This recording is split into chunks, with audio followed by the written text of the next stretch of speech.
Alhamdulillahi Rabbil Alameen. As-salatu was-salam ala ashrafil anbiya wal mursaleen wa ala alihi wa sahbihi ajma'een amma ba'd. Ayyuhal ikhwa al-kiram, assalamu alaykum wa rahmatullah. Wa nas'alullah ta'ala an yataqabbal minna wa yaghfir lana dhunubana wa yukaffir 'anna sayyi'atina. نسأله بعلم نافع ورزق واسع وعليه نتوكل وإليه المصير ولا حول ولا قوة إلا بالله العلي العظيم. Praise be to Allah, Lord of the worlds. He alone is worthy of all praise. We seek His forgiveness, guidance, and His mercy.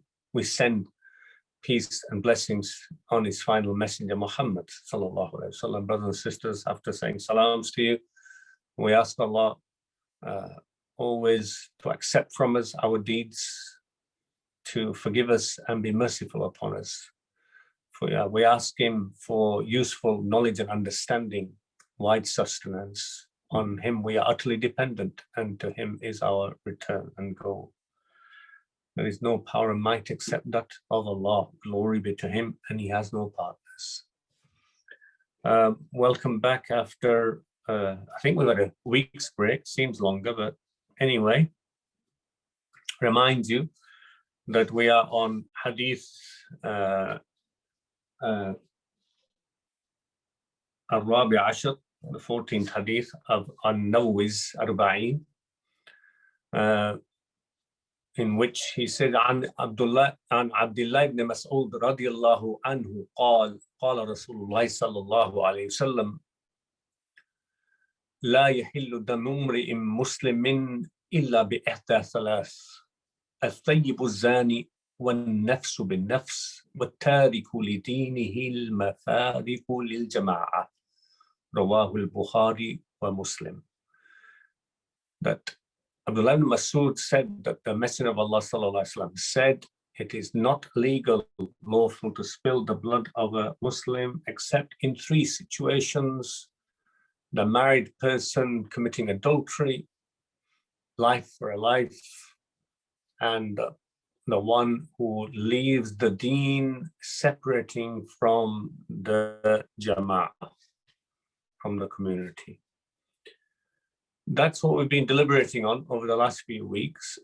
We dealt with, primarily, we focused on dealing with the first of the category of the three, and that is to do with zina, adultery, as-sayyibu zani. And here, of course, this hadith is indicating that for the married person committing adultery, it is a death penalty, which would be rajm. And we talked about that before, a couple of sessions ago. And I've mentioned my provisos in regards to that, and the issue to do with even the ayah, which is claimed by various Sahaba, including Umar ibn al-Khattab, the Umar ibn al-Khattab, al-Faruq, and Ibn Abbas, radiallahu anhum ajma'een, that this was an ayah which was abrogated, taken up by Allah subhanahu wa ta'ala. But as ulama say, and as they said as well, that the ruling stays. Yeah. But it is interesting for us, certainly in this day and age, to see that actually the ayah, we don't say it is part of the Quran. The Quran we have is the Quran that Allah intended for us, and it is not part of the Quran. And the only punishment mentioned in the Quran in Surah An-Nur, which doesn't clarify the difference between the two, is the 100 lashes with the 4 witnesses. We talked about that before, but I'm just mentioning again. Of course, interestingly, the ayah that's mentioned that was originally set down and then taken up and didn't become part of this Quran doesn't clarify it anyway. وَالشَّيْخ وَالشَّيْخَةُ إِذَا زَنَيَا فَارْجُمُوهُمَا الْبَتَّةِ. The old man and the old woman, if they commit adultery, then stone them. Yes, stone them. Well, the idea here is there's no mention of marriage or not marriage. It's just old, so it doesn't really clarify the situation, and it is not part of the text of the Quran. We don't take that as an evidence, therefore. We don't say something's missing from the Quran, as I clarified before. We talked about even with the punishment of the lashing of the Quran, that there is room for, as has been said by others, review of that as a punishment, present day punishment, etc., without going into details of that. But beyond that, we talked about why such is it seen so serious. Adultery, sex outside marriage, basically, whether you're married or unmarried. And we talked about the issue of extramarital sex and the evidences to not go near it. Why is it so serious? We talked about last time. And why is it so immoral? And it's from the major sins. And with that, we talked about the issue of the things that lead towards it. And we talked about things to do with internet, things to do with communication, things to do with even the smaller sins of looking, touching, which is mentioned, I mentioned from the hadith of Abdullah ibn Abbas and Abu Huraira from the Prophet ﷺ about the zina of the eyes and the ears and the hands, etc. I'm not going to go through all that. I've mentioned all that before. But in relation to our present day world, how does that apply? And we talked about khalwa, which is a non-mahram or non-married person, male or female, adults being alone in a room that is closed and no one can walk into or see into. And I don't want to go through that again, but we talked about that. In regards to looking, touching, we talked about touch, especially in regards to non-sexual touch. And we clarified from the authentic hadith about it being a desirous touch and a desirous look. So not just any touch. And the hadith which I mentioned about touching, which is the best opinion about it, it is weak, not taken as evidence, it is not authentic, is the famous one about better for a person to have metal nails, yut'an fi ra'si, pierced in his head, than to touch a woman that is not halal for him. And vice versa, of course. Yeah, it doesn't mean that a woman's all right touching. And this touch we talked about, the hadith is not authentic, but even if it was, we said that this is talking about sexual intercourse, al-jima'. And I mentioned in regards to that, relevant ayahs of from the Quran, Maryam alayhi salam saying about when she was given the news of the birth of the child as a virgin, saying, lam yamsasni ahad.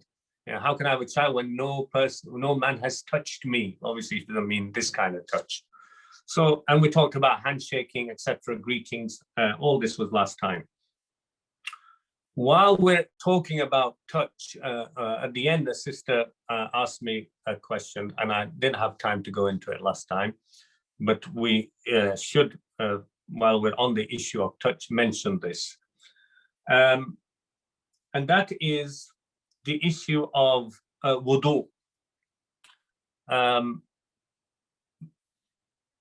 Why do I mention it? Because there's a difference of opinion amongst the ulama and fuqaha about skin touching between a man and a woman.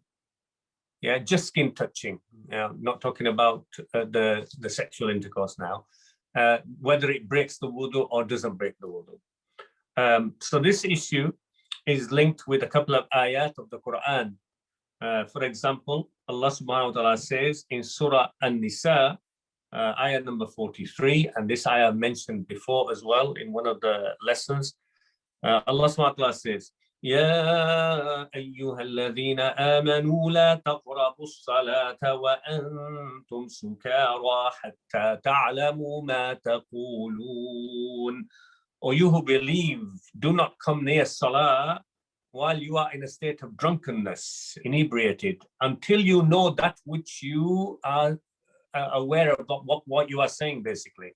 Of course, this was the ayah that came before drinking khamr, alcohol, was forbidden completely. So I don't want to go into that. It carries on the same ayah. ولا جنبا إلا عابري سبيل حتى تغتسلوا. And the person who is after post-sexual impurity, after marital relationship, yeah, that person shouldn't come near Salah either, yeah, not because they're drunk, but because of being in a state of post-sexual impurity. Exception is Abiri Sabili, even though there's a couple of different opinions, but really best is except for the traveler. Hatta taghtasilu, yeah, meaning until you do the ghusl. وإن كنتم مرضى أو على سفر أو جاء أحد منكم من الغائط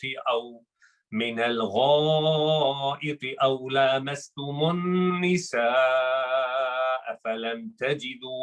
فلم تجدوا ماء فتيمموا صعيدا طيبا فامسحوا بوجوهكم وأيديكم إن الله كان عفوا غفورا. Allah SWT carries on, except after post-sexual effort, except that you do ghusl. But if you are ill or on a journey, repeating the idea of the journeying person before, the journeying person doesn't mean they can just pray like that. It's saying, أو جاء أحد من الغائط, or one of you comes after going to the toilet to relieve yourself. غائط comes from the idea of lower ground, yeah, where it's using kinaya, indirect words, yeah, because they used to go in a lower ground so people couldn't see where they used to go and do what number one or number two. Oh, if one of you comes from that, oh la mastumun nisa, oh you touch the women. Yeah. So this is the point here. Oh la mastumun nisa, oh that you touch women. What does this touch mean? Falam tajidu ma'an, and you do not find water. Fatayammamu sa'idan tayyiba, and then you do tayammum. Sa'idan tayyiba, with pure. Sa'id usually means upper, but it means, most of the scholars said, from the surface of the earth, anywhere from the natural surface of the earth that's clean, yeah, and it goes on to do with tayammum. So here the idea is the need for a similar verse is mentioned about la mastumun nisa, yeah, and water not being found and having to do tayammum in Surah Al-Ma'idah as well. The same idea. Now, this la mastumun nisa, majority of the fuqaha, yeah, they said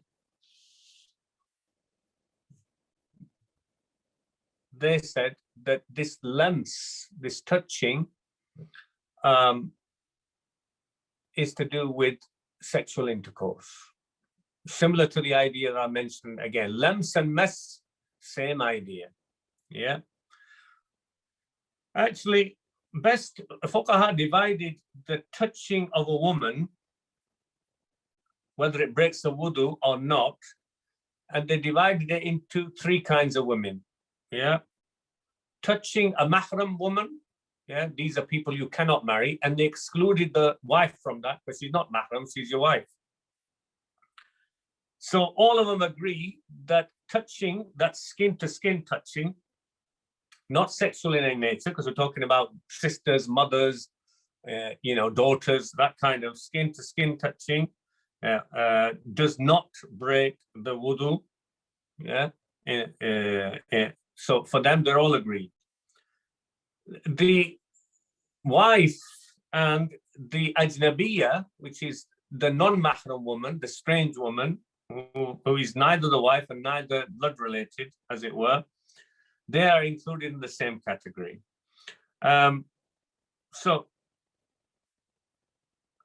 Imam Malik and Ahmad have the opinion that if you touch the wife even, or a strange woman, skin-to-skin touch, which is a desirous touch with shahwa, with desire, sexual desire, doesn't mean doing the actual act. No, touching with sexual desire, maybe the arm, maybe the shoulder, maybe anything, then it breaks the wudu. Otherwise, it does not. That's the Imam Malik's and Ahmad's, one of Ahmad's opinions.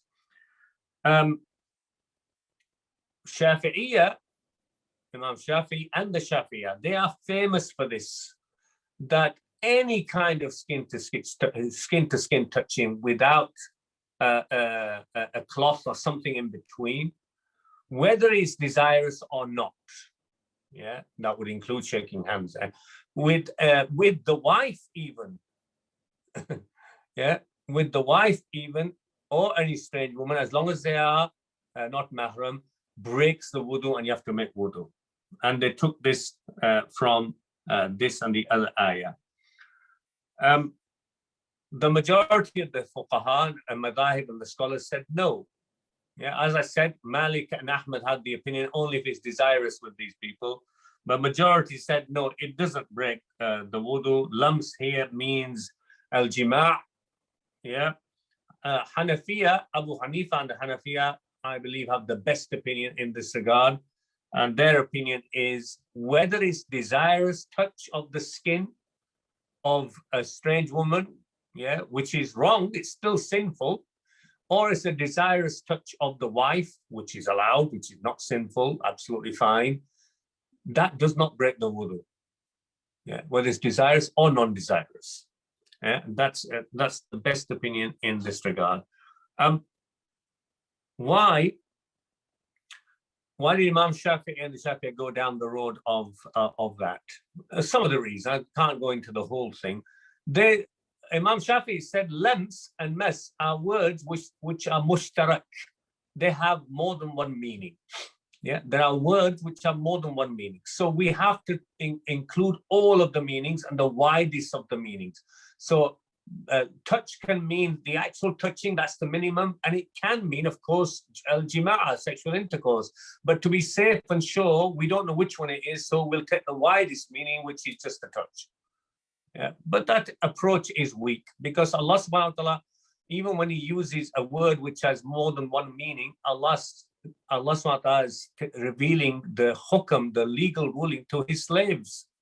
Yeah, he won't leave it confused like that. So the qarina and context will tell you anyway what this meaning, what is the best meaning in this regard. The context tells you, because it's linked already with somebody being junub, which is after post-sexual impurity. Yeah. So that context in the Quran itself is indicating what kind of touch he's talking about. Then you look at the story of Maryam alayhi salam. Then you look at those who are doing talaq. The Quran talks about those فَإِن طَلَّقَهُنَّ مِنْ قَبْلِ أَن تَمَسُّوهُنَّ. Yeah. فَإِن طَلَقْتُمُوهُنَّ مِنْ قَبْلِ أَن تَمَسُّوهُنَّ. If you divorce them, women, before you touch them, yeah, before you touch them, yeah. In one part, it's saying their dower, that mahar that you've given them is because you haven't had consummate the marriage, that you return half of the mahar to them, yeah. And another part of the Quran, it mentions if you don't consummate the marriage and you divorce them, then there's no iddah on them. There's no waiting period after divorce on them. So the same word is used, and it's very clear what that means. It's talking, and there this even the Shafi'i accept it means sexual intercourse. Sexual intercourse.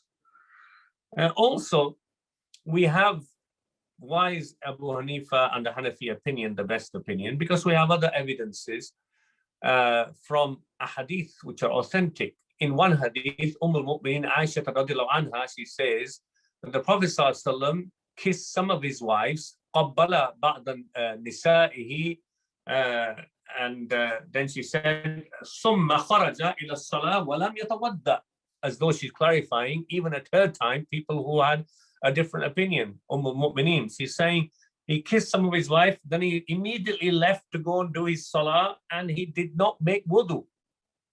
Yeah, meaning after kissing. Imam Shafi'i does come across this hadith in one of its versions. It says it's weak, but there are versions of it which are authentic. Also, we have from al-Mu'minin Aisha radiallahu anha, hadith which is authentic in Muslim and Tirmidhi. And here she mentions that at night time she says, قالت فقدت رسول الله صلى الله عليه وسلم. I thought I'd lost the Messenger of Allah صلى الله عليه وسلم.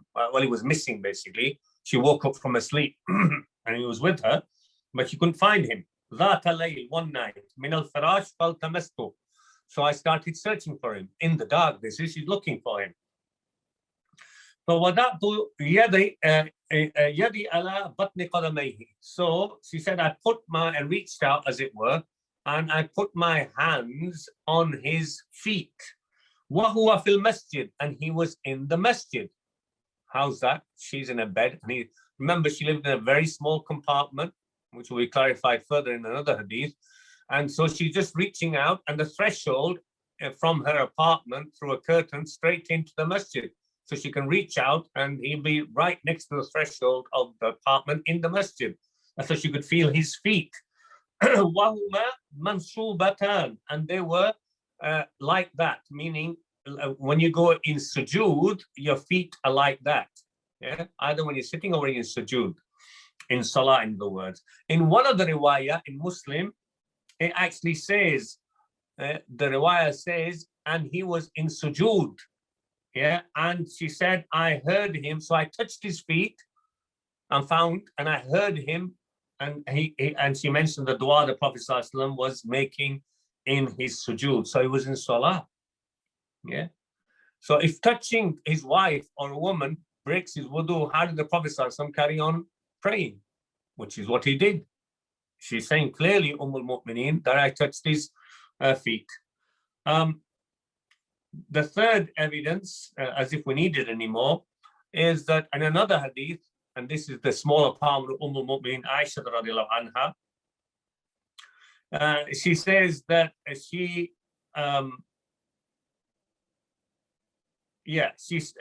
says, Kuntu anam bayna yaday an-nabi. I used to sleep, or I was sleeping in front of the Prophet sallallahu alaihi wasallam.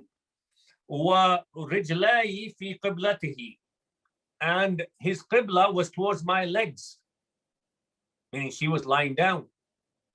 And the Prophet ﷺ was in salah. فَإِذَا سَجَدَ غَمَزَنِي فَقَبَدْتُ رِجْلِي. When he used to want to do sajda, he used to indicate. Ghamz can mean indicating with a wink or with a sign. But here we'll find in one of the hadith, which is in Bukhari Muslim, how he did the indication. She says, فَإِذَا أَرَادَ أَنْ يَسْجُدَ غَمَزَ رِجْلِي.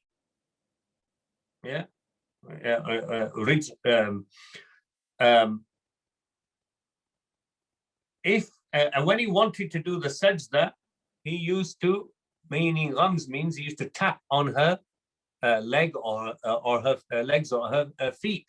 So she would pull them back so he could do sujood. And this is the Prophet ﷺ, and Bukhari and Muslim mention, while he's doing salah. So he's touching her. And feet, meaning, she didn't say, and I had covering on my feet. If somebody wants to say, oh, she must have had covering on the feet, we have no evidence for that. And the other hadith would corroborate it, where she's touching the feet of the Prophet ﷺ. She didn't say I had gloves on my feet while I was asleep in my bed at night time. That would be just ridiculous. So anyway, those are some of the things to do with does touching any woman's skin, including the wife, etc., break the wudu, you have to make wudu? No, it does not. I believe that's the best opinion in that regard. Now I want to move on from that to another aspect of the same issue to do with zina. I want to look at the ayat to do with zina and the punishment of zina, which came in Surah An-Nur, Surah number 24. which begins right from the beginning. And this is a later surah in Medina. Yeah, that's established. It's a surah that was revealed later on, much later on in Medina. So not exactly absolute, exactly when, but we know it's later on in Medina. So here, Allah subhanahu wa ta'ala says, Bismillahir Rahmanir Rahim. سورة أنزلناها وفرضناها وأنزلنا فيها آيات بينات لعلكم تذكرون. This is a surah which we have revealed and which we have made obligatory, meaning the instructions in it we made obligatory. We have revealed in it clear instructions so that you may take a heed or be reminded. الزانية والزاني فاجلدوا كل واحد منهما 100 جلدة ولا تأخذكم بهما رأفة في دين الله إن كنتم تؤمنون بالله واليوم الآخر وليشهد عذابهما طائفة من المؤمنين. Here Allah SWT is saying, Azaniyatu, the female committing adultery and the male committing adultery, fajlidu, lash each one of them, from them both with 100 lashes, and do not, and let not the tenderness, your ra'fa, your tenderness deter you from that which pertains to the deen of Allah, if you truly believe in Allah and the last day. وَلْيَشْهَدْ عَذَابَهُمَا طَائِفَةٌ مِّنَ الْمُؤْمِنِينَ. And let the punishment, this punishment, is calling it punishment, and let that be witnessed by a party, meaning make it public. So it deters others and it also shames those who do that. Of course, this is with the condition, as he mentioned in other parts of the Quran, to do with witnesses, the 4 witnesses I mentioned before. But here, that's to do with the punishment of the male and female committing extramarital sex. The issue I raised about the stoning, I'm not the only one who's said what I say about the stoning, and I've said it for some years now privately to myself, that I can't see a stoning ever being established and being accepted by society ever again, even if we were in a situation of finding 4 witnesses claiming that they're seeing somebody copulating and doing extramarital sex very clearly.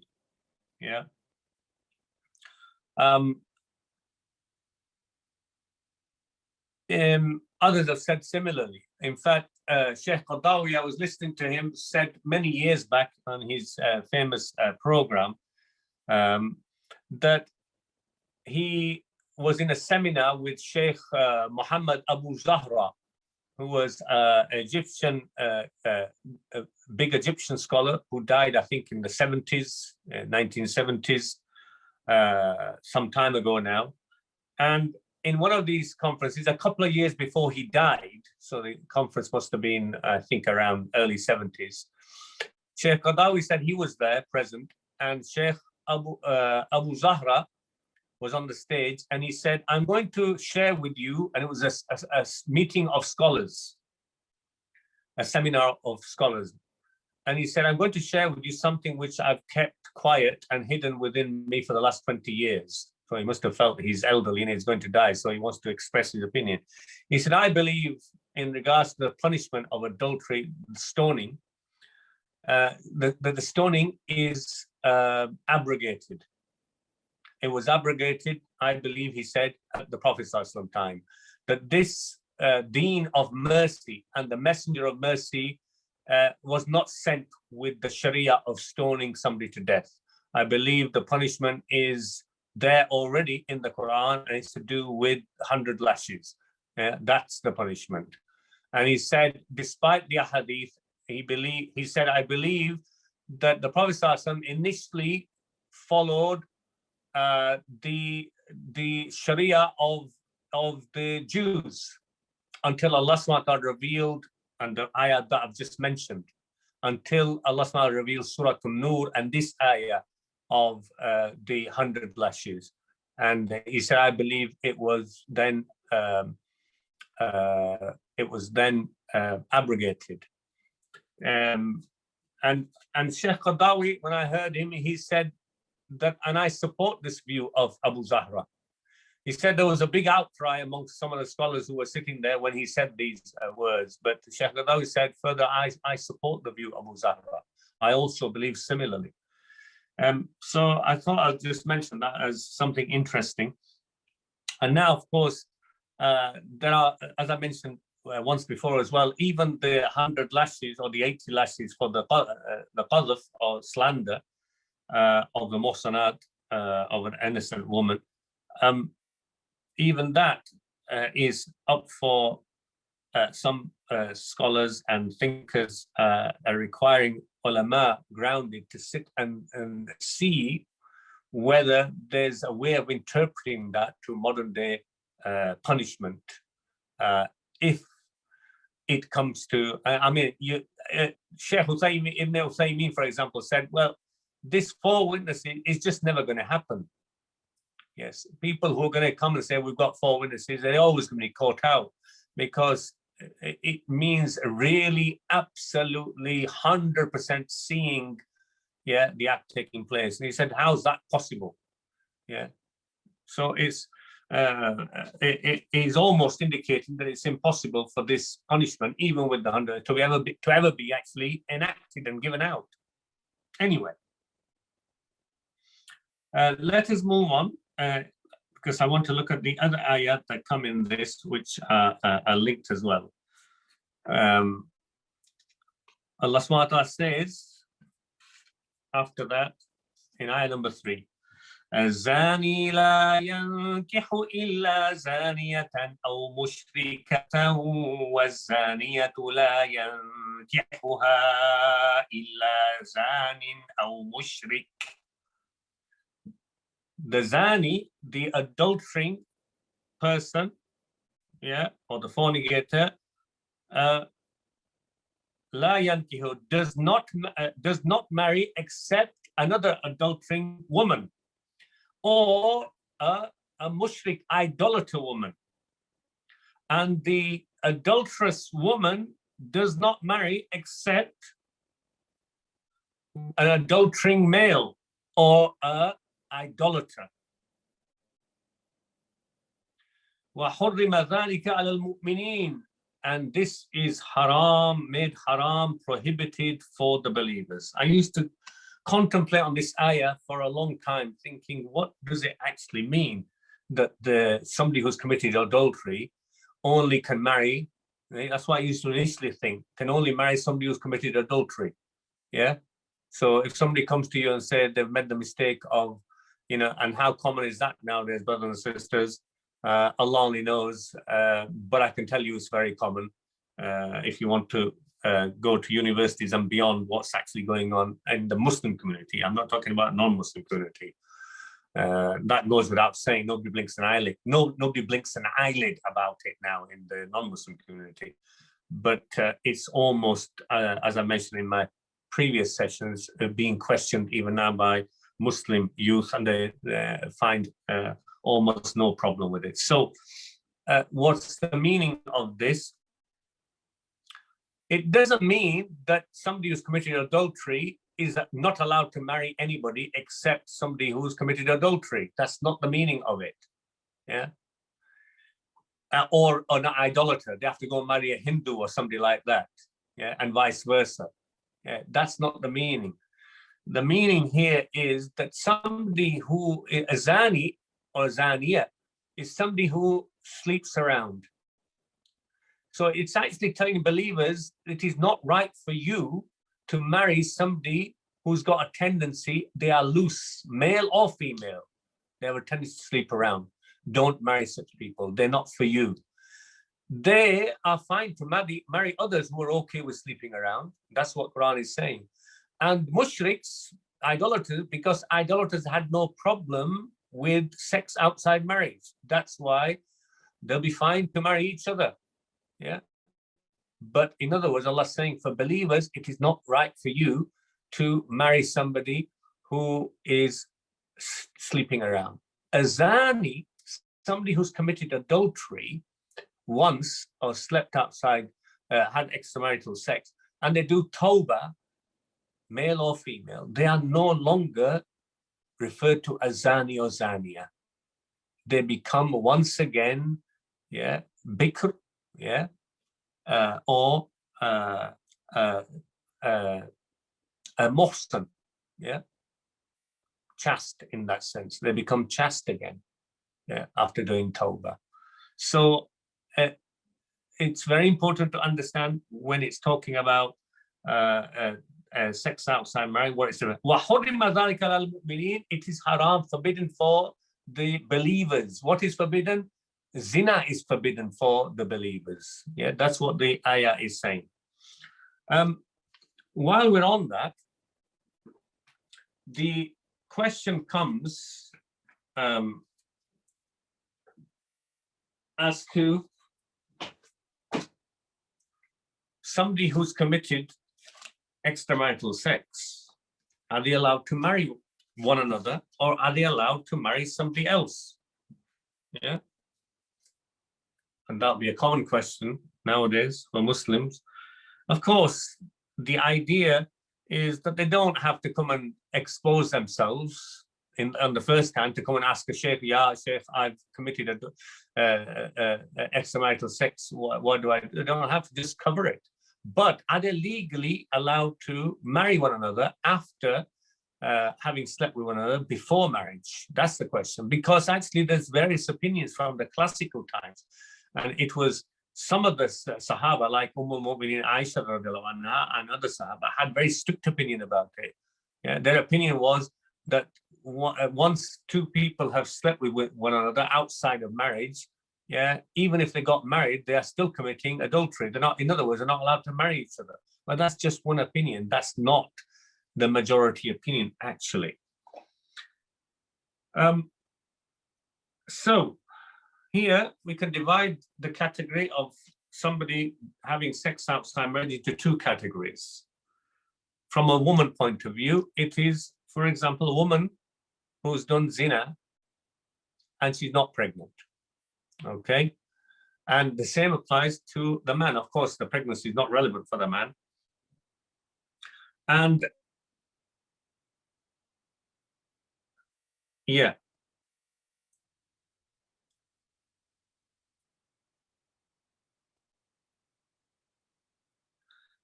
They want to either marry the person they've committed the sin with or another person. Is it allowed? Hanafiya said the contract, marriage contract, is valid, and the person is allowed to consummate the marriage with the person who committed adultery, whether the adultery was from the same person or from another person. That's what Hanafi opinion.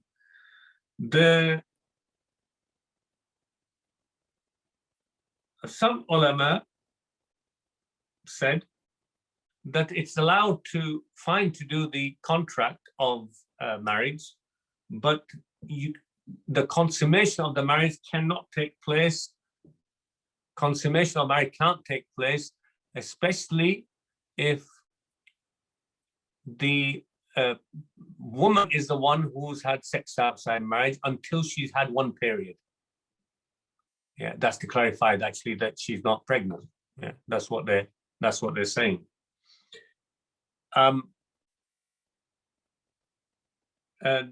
Malikiya said that there's no contract even allowed when the woman has had sex outside marriage until she's had the menses. Then she can have the marital ceremony and consummation of the marriage. Okay, so the idea here, the maqsad of getting married, either the same person is marrying her is to try and cover up, do satar of the sin, not to make it public. And even if it's another person marrying her, yeah, the idea that the person marries her as well, yeah, that she informs him, yeah, and that he's doing the covering of it. And therefore, if he's doing that, then it's absolutely fine, yeah. And she knows she's not pregnant.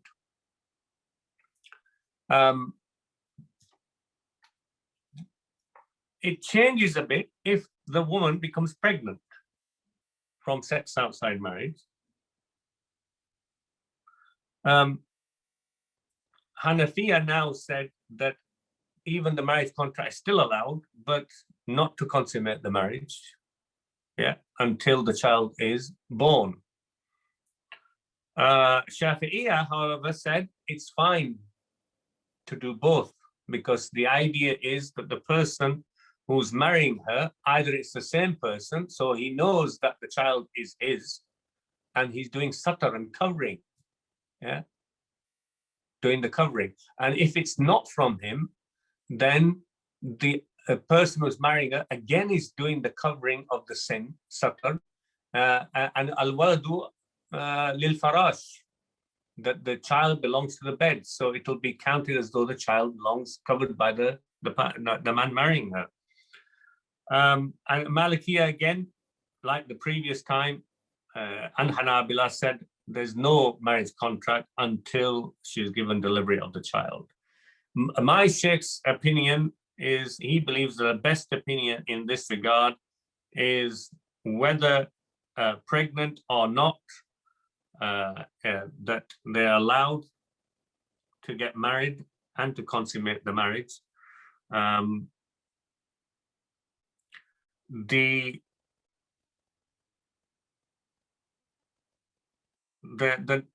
non-pregnant one, the person marrying her can ask her to wait. Yeah, he can request to wait till menses comes, so that and they're both clear that she's not pregnant. And if she's pregnant, again, Sheikh Abdullah's opinion best is that he's covering up, so it's fine to actually have the marriage contract and the consummation of the marriage, yeah, because they'll be aware if the child belongs to them, yeah, or if it doesn't belong to them, and the idea is to cover up the sin with the person that the woman's getting married to. The issue more revolves around the woman because it's to do with the pregnancy side of things. You should know also that if a woman gets pregnant outside of a marriage from illegal sexual intercourse, that even if she marries then, yeah, the person that this was done with, majority of the scholars said that this child doesn't get the inheritance because the child was born out of wedlock. Yeah. Ibn Taymiyyah and before him actually, Ishaq ibn Rahawayh, who was around the same time as the great founders of the madhahib, very early times, the times of Malik, Abu Hanifa, and Imam Shafi'i, and Ibn Taymiyyah much later, their opinion is that why should the child have the consequences of the sin of the adults? It is clear who the father is, yeah? It is clear who the father is. So the child can inherit, yeah, from so they disagree with the majority of the other madhahibs and scholars, where the Hanafiya, Shafi'iyya, Malikiyya, and Hanabila, yeah, they're all on that opinion that the child can't inherit.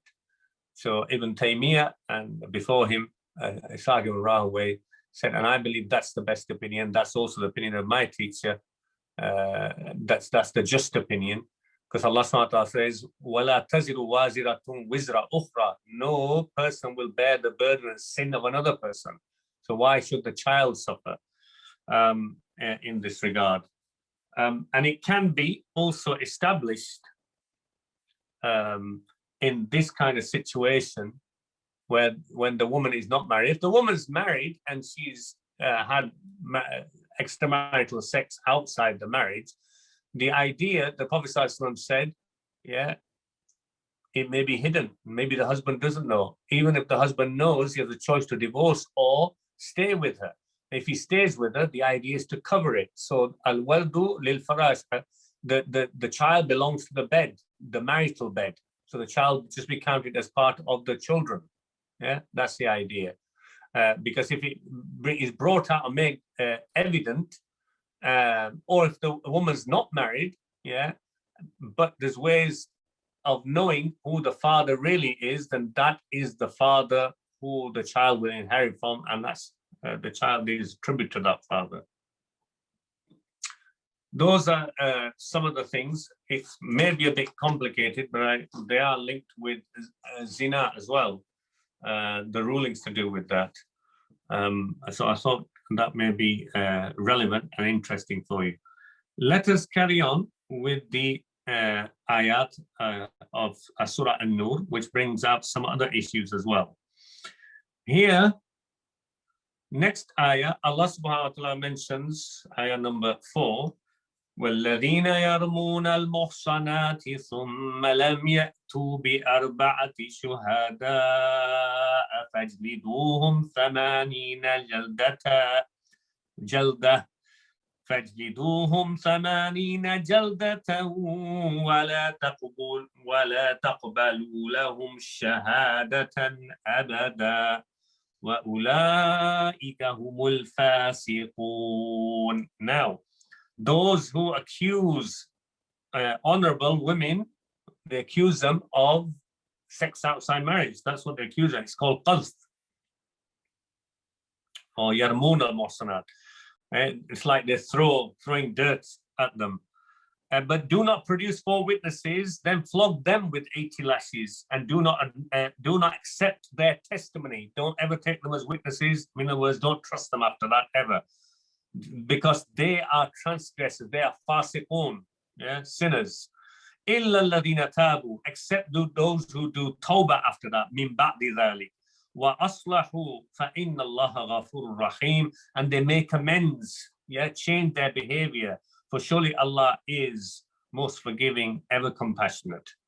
Then Allah subhanahu wa ta'ala says, وَالَّذِينَ يَرْمُونَ أَزْوَاجَهُمْ وَلَمْ يَكُنْ لَهُمْ شُهَدَاءُ إِلَّا أَنفُسُهُمْ فشهادة أحدهم أربع شهادات بالله إنه لمن الصادقين والخامسة أن لعنة الله عليه إن كان من الكاذبين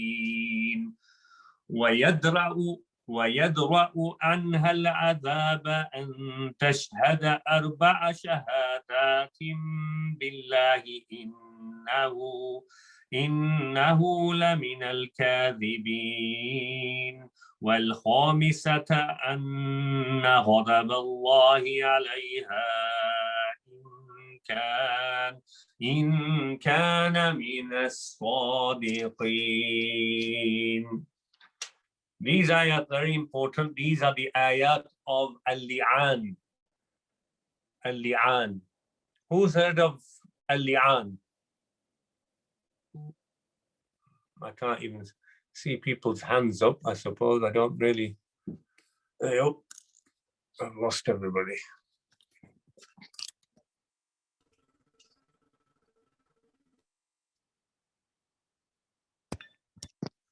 Who's heard of al-li'an? You can put your mics on if you've heard of it. No? Nobody heard of al-li'an? I don't mean li'an as in the name, obviously. Al-li'an means cursing. So this is when a man finds his wife in bed with another man, right?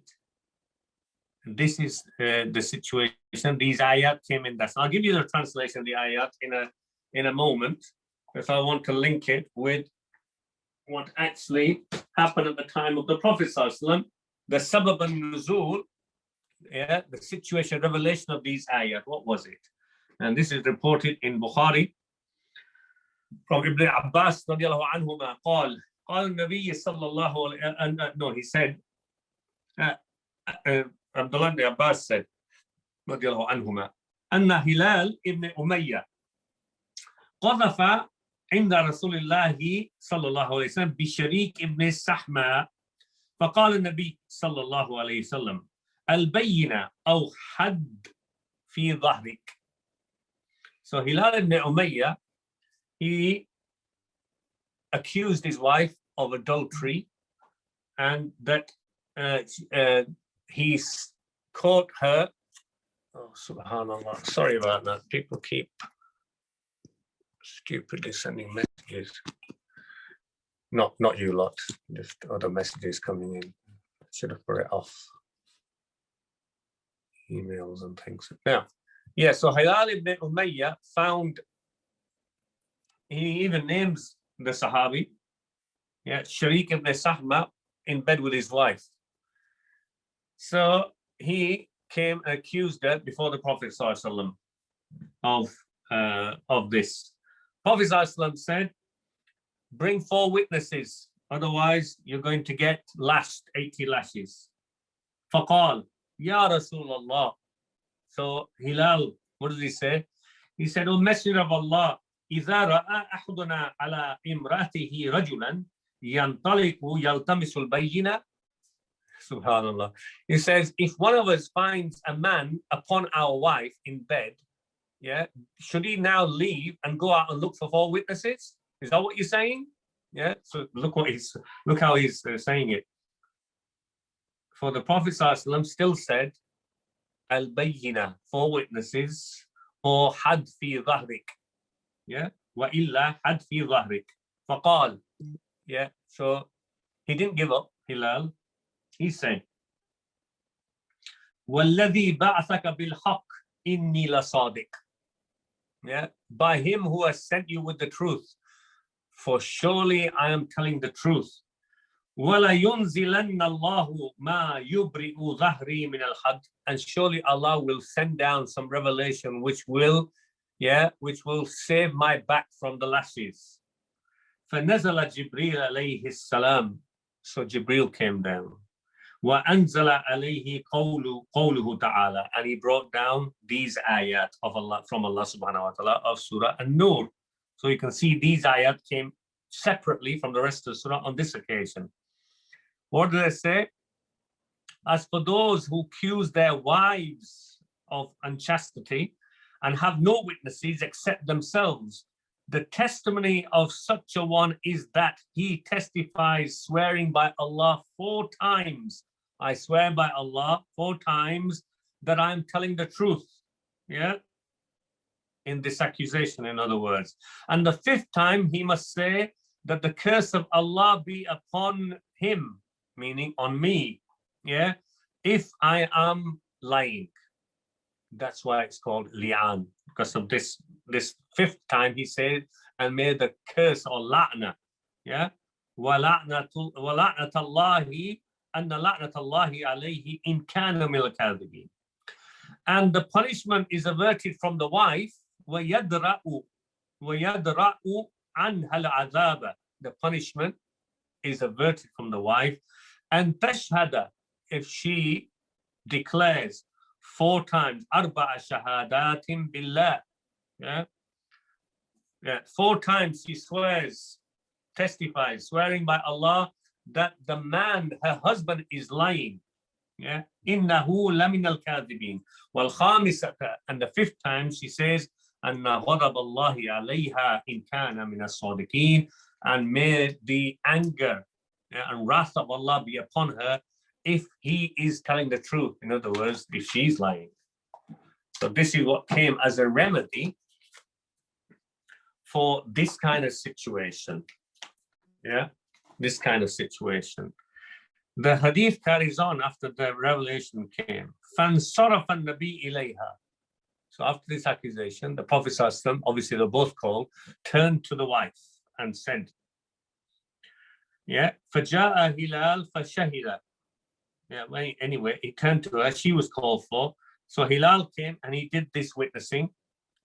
Yeah, يقول إن الله يعلم أن أحدكما كاذب فهل منكما تائب.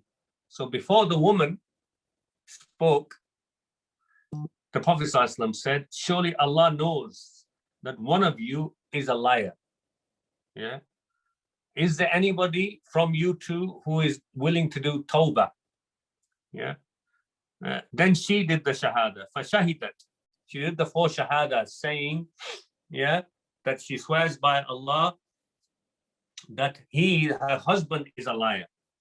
And then the hadith says, when she came to the 5th one, فَلَمَّا كَانَتْ عِنْدَ الْخَامِسَةِ وَقَفُوهَا. When she came to the 5th one, they who were gathered, the Sahaba, stopped her in the tracks. وَقَالُوا إِنَّهَا الْمُوجِبَةِ. What you're going to say will definitely happen if you're going to say it. Yeah, which means the wrath of Allah. Yeah, on her if he is telling the truth. So it'll come to pass. They're warning her, be careful. And Abbas then said, فَتَلْكَأَتْ وَنَقَصَتْ. Then she hesitated and recoiled for a moment. حَتَّى ظَنَنَّا أَنَّهَا تَرْجِعْ. Yeah, till we thought she was going to go back on her 4 swearings that she'd done, testifying. ثُمَّ قَالَتْ. Then she said, however, لَا أَفْضَهُ قَوْمِي سَائِرُ الْيَوْمِ. I'm not going to expose my family all the days to come. Yeah, put them to shame. فَمَدَتْ. And she continued. Yeah, in other words, she did the 5th one as well. فَقَالَ النَّبِيُّ صَلَّى اللَّهُ عَلَيْهِ وسلم. The Prophet ﷺ said, أَبْصِرُوهَا. Watch her. فَإِنْ جَاءَتْ بِهِ. So she was pregnant. If she comes with a child, أَكْحَلَ الْعَيْنَيْنِ. Yeah, is describing the child now, with سَابِغَ الْإِلْيَتَيْنِ. Yeah, basically big buttocks and particularly looking eyes, yeah, that as though they had a kohol in them, and thin legs. خَدَلَّجَ سَاقَيْنِ فَهُوَ لِشَرِيكِ ibn Sahma. Then it must be the child of Sharik ibn Sahma, the one she was accused of having the affair with. فَجَاءَتْ بِهِ كَذَلِكَ. The hadith carries on. She did come with a child that looked like that. فَقَالَ النَّبِيُّ صَلَّى اللَّهُ عَلَيْهِ وسلم. When the Prophet ﷺ was told, what did he say? لَوْلَا مَا مَضَى مِنْ كِتَابِ اللَّهِ. If it had not been what had already taken place from the book of Allah. In other words, he's already given the judgment. What has happened, they did according to the book of Allah. Yeah, كَانَ لِي وَلَهَا شَانٍ. If that was not the case, then I would have had an issue with her. Yeah? In other words, I can't do anything now. What has happened has happened. So this is in regards to a husband and wife. Now, ulama majority clearly say, as we've said from previously, that if that is the case, first let me clarify, majority of scholars do not take into consideration what if the wife finds a husband in bed with a woman. Yeah, can she do the li'an? They don't even consider it. In other words, they don't think that that can happen. Well, actually, the other way around can happen as well. And that's also, I asked my sheikh, what does he think? Because I was thinking about this. What about the other way around? Just because the Quran came with a particular way, which was how it happened in the Sunnah, doesn't mean to say that's always going to be the case. In these situations, what is opposite can also happen. Of course, pregnancy is a different situation. Yeah, one way of finding out is finding the woman pregnant, and the husband hasn't consummated the marriage with the woman. She's already pregnant. yeah, or the child's born after 4 months, yeah, after marriage, yeah, they haven't even been married for 9 months. So how was she giving delivery to a full-term child? So those are things which are from the woman's side, which raise doubts. From the man, of course, there's no pregnancy to show, etc. But she may find him in a situation, in a compromised situation, having extramarital sex with another woman. So can she do the li'an? If she's absolutely certain, she can as well. So the other way can apply as well. So she would initiate it then, yeah, like Hilal did for his wife, and he would be responding to avoid the punishment of adult extramarital sex. Secondly, what's important is, in this situation, what's the best thing to do? The best thing is not to take it to, this can only be done, by the way, by taking it to court. The Prophet ﷺ is the judge, qadi. You can't do this at home with a few relatives gathered together and do li'an. No. This has to be done officially and legally before a judge. Li'an is before a judge. Yeah. That's second. Thirdly, it is better always to cover. Maybe either the husband or wife want to cover and they love each other, want to carry on with the marriage and save their marriage. It's possible still, isn't it? Or that's the end of it, yeah, which will be perhaps in most cases. But the end is by divorce. Yeah. If the husband finds his wife and is sure that that's what's happened, yeah, he doesn't need to take it to any court or anything. He can pronounce divorce. That'll be the end of it and leave the thing covered. Yeah. That is the best thing to do, because he doesn't actually achieve anything further by taking the task further to do li'an. Yeah, it is not a requirement. It's not a requirement. It's not a recommendation, by the way. Yeah, it's not a recommendation. It's how the judge deals with it if that happens. But the best is actually for the man to divorce. If the woman finds her husband in that position, she asks for divorce if she wants to divorce. Yeah, she asks for divorce. And if he was wise enough, he'd divorce her. And if he's not divorcing her, then she has a right to take it to the judge. Then she would go down this road of accusing her husband in front of the judge and saying, well, he's been unfaithful, he's committed an abs. It's not on suspicion, by the way. You can't turn up with this kind of 4 oaths, yeah, and with curse and wrath of Allah with the 5th one, just on superstitions and suspicions. Yeah, all that's nonsense. Even when you find the person in that situation, this is not the best thing to do. This is really a last resort. Yeah, because the idea is again to cover the issue, even if you end up divorcing. And finally, when it is brought, the issue of the li'an, of cursing in this manner before the judge, yeah, one of them may recoil. The accuser, for example, the husband accused, may change his mind after it comes to the curse of Allah the 5th time. He may decide, I wasn't sure actually, no, I'll take it back. Or he was lying and say, no, I was lying. Yeah, yeah. Then actually, what happens in that situation? Then he may be actually lashed for slander. Yeah, slander. Majority of fuqaha said that their marriage is still ended forever. Abu Hanifa Hanafiya said no, because he's recoiled. The wife may want to stay with him because he said, no, I've lied, I'm sorry. Do tawbah. He receives a punishment. The marriage may still be allowed to continue, or not allowed to continue. They may be able to marry each other again, because once they bring it to court with that kind of accusation and he's punished, it is fasq. The marriage is annulled.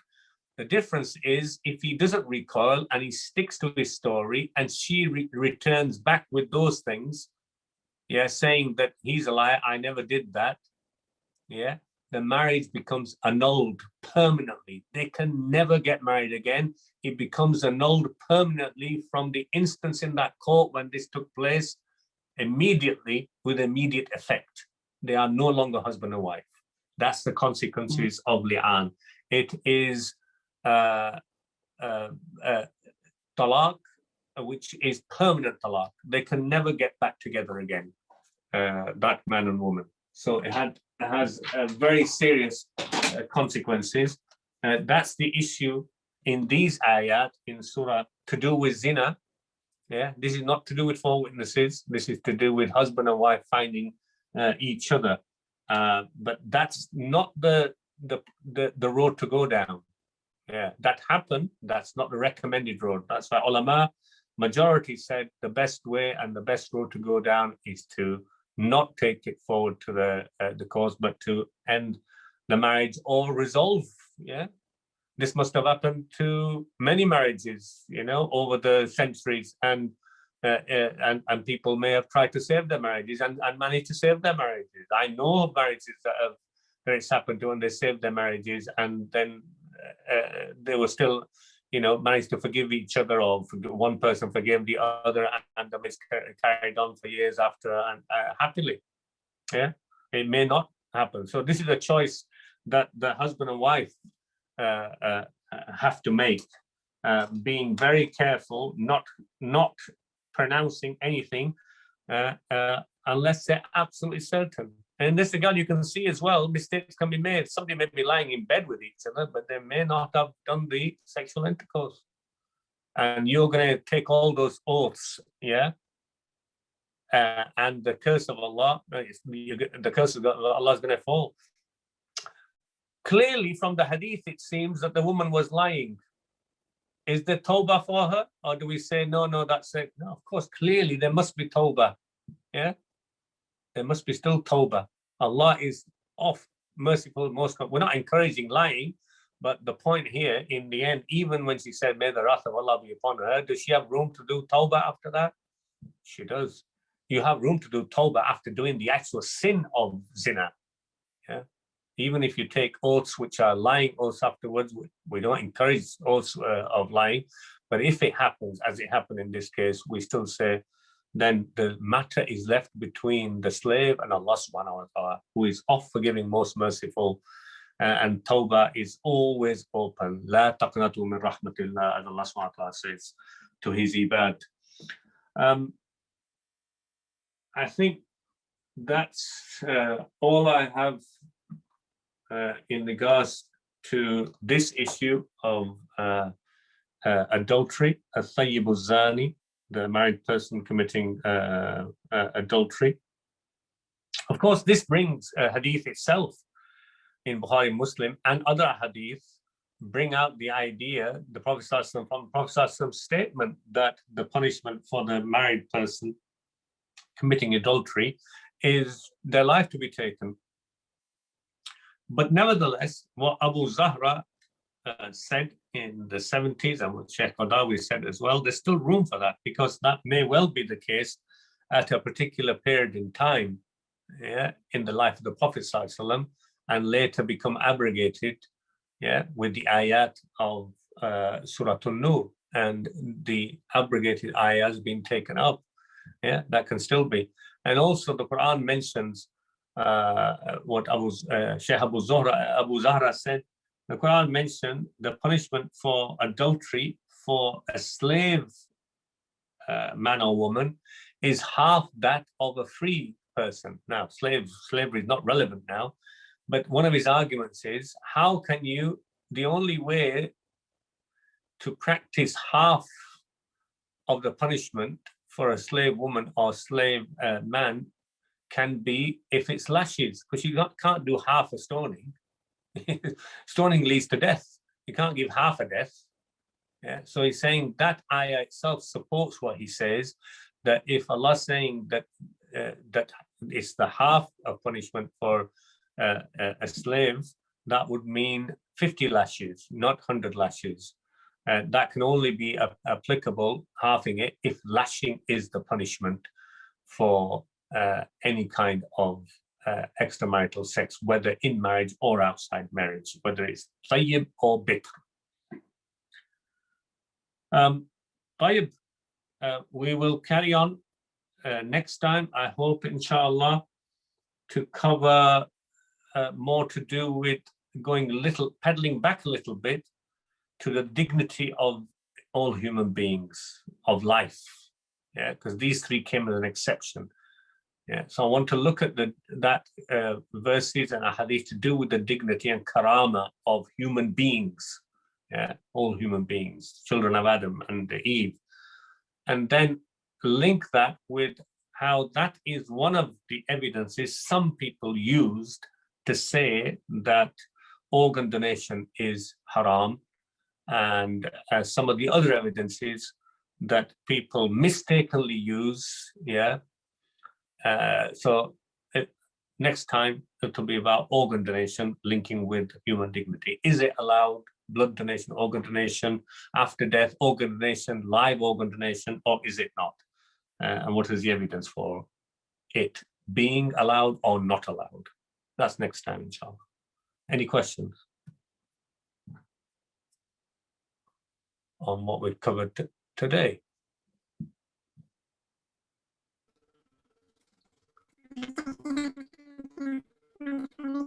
I can't hear. I can't hear whoever's speaking. Zareen, is that you? So I can't. Something wrong with the mic. It's not from my side, I don't think. Zafar, can you hear? No, Sheikh, it's definitely Brother Zareen's mic, I think, or something from his side. Yeah. So, Brother Zareen, if it's something you would like to send on text, then I can read it out, or do you want to give it another try?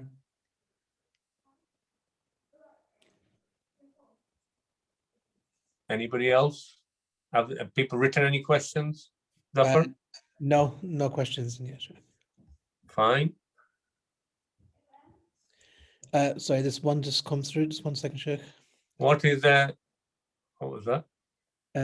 What isn't someone there physically but recorded? So I think it's what if someone isn't there physically but recorded? You need to clarify the question again. Recorded. How is it recorded? You're not allowed to spy and set up cameras anyway. You'll be in trouble.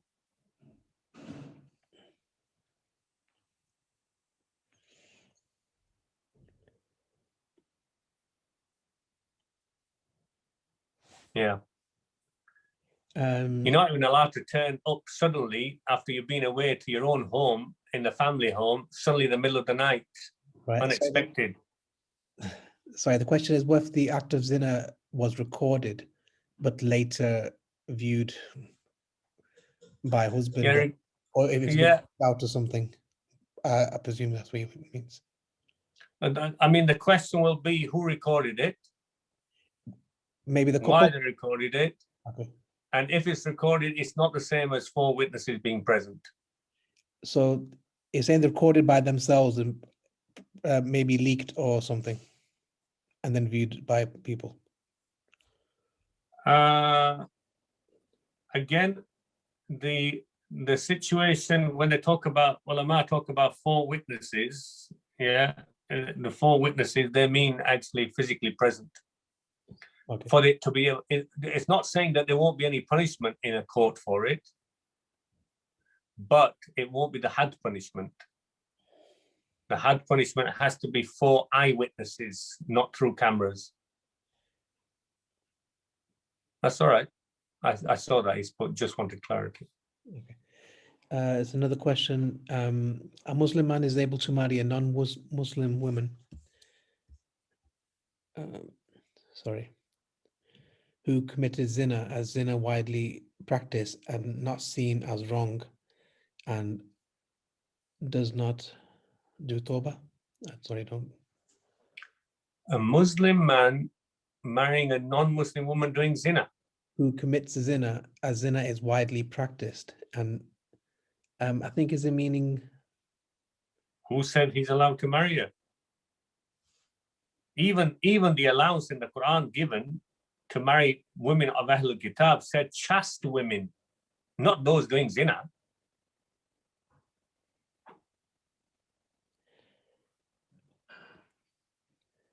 All these punishments only relevant in the country where is all these sorry, just another question. Are all these punishment only relevant in countries that apply Islamic Sharia or Islamic court? Even there, who's applying? Listen, last time, whoever's asking that question wasn't here last session because I clarified about punishments. Yeah. And how late they came and how it wouldn't apply in the kind of society that we're living in here, naturally. Yes. Yeah. Zafar, you remember that? I don't intend to repeat that because I talked a bit about it. See a previous recording. Yeah. Another question.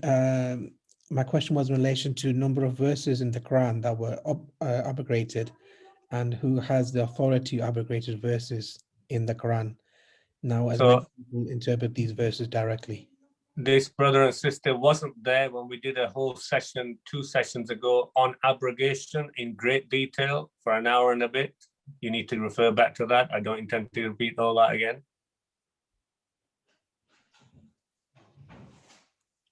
For those who were, you remember that session? Sure. Yeah, so it'll take me an hour to answer that, but I've already done it.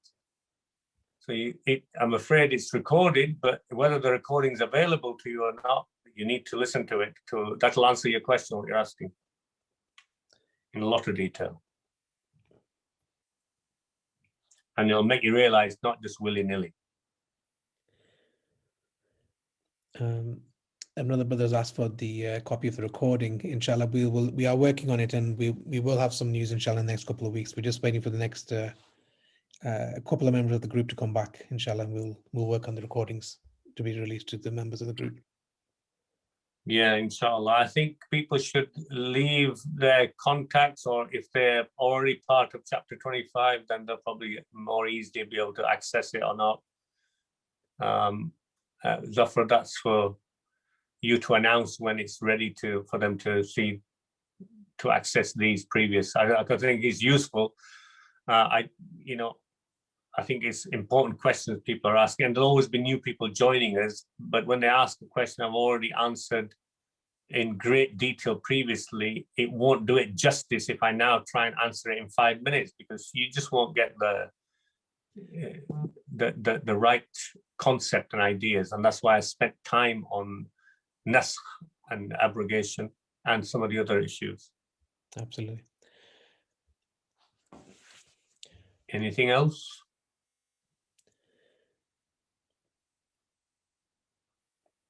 That's Mumtaz, who didn't get it all of it again. No, inshallah, we'll definitely work on something, brothers. Inshallah, and I'll get to the bottom of it in the next couple of weeks. Needs discussion in chapter 25 committee to get on with it. Inshallah. You're welcome, Mumtaz. Take care, inshallah.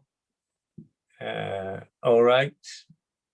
I think if there's no other questions, it's nearly 25 past. I've taken a lot of your time. I hope it wasn't too confusing. It was detailed, but you see there's so many issues linked with each of these things. But I hope that you learned something from it, inshallah. Jazakallah khair. Jazakumullahu khairan. If it's okay, do I have permission to go? Yes, Sheikh. Jazakallah khair. Barakallah feek. Assalamualaikum. Hayyakumullah. Assalamu alaikum wa rahmatullah. Sorry, Zareen, we didn't get your question, but maybe next time, inshallah. Inshallah. Jazakallah. Assalamu alaikum wa rahmatullah.